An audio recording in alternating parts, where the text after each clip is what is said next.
लाचखोर, भ्रष्ट व मगरूर प्रदीप चौधरी यांनी 2017 साली सोलापूर येथील सार्वजनिक न्यास नोंदणी कार्यालयात धर्मादाय उपायुक्त म्हणून कार्यरत असताना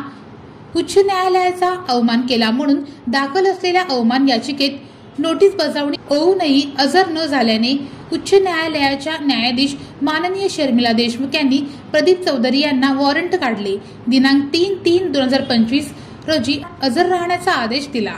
दिनांक 10/2/2025 रोजी ॲडव्होकेट शरद भोसले यांनी केलेला युक्तिवाद लक्षात घेऊन दिला आहे. याबाबत सविस्तर माहिती अशी की मोहोळ तालुका सरकारी शिक्षण प्रसारक मंडळ मोहोळ या सेवाभावी संस्थेचे शैक्षणिक संस्थेचे प्रकरण माननीय उच्च न्यायालयाच्या सकृत दर्शनी बेकायदेशीर लोकांनी बेकायदेशीर कब्जा घेण्यासाठी प्रत्यक्षात बदल न झालेले बोगस बदल अहवाल 1965 ते 2012 या 47 या वर्षांचे व 1965 ते 2003 या 38 वर्षांचे तथाकथित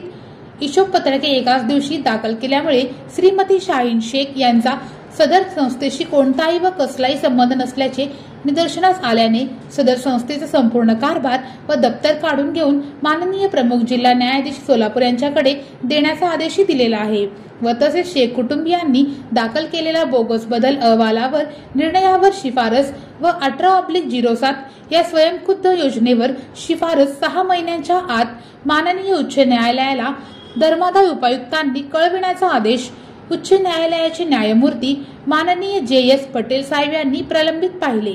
अपील क्रमांक 632/12 यामध्ये दिनांक 16/6/2017 रोजी दिला होता. परंतु प्रदीप चौधरी हे शासनाचा तंबूचा आमचा नौकर अधिकारी म्हणून काम करीत असताना सुद्धा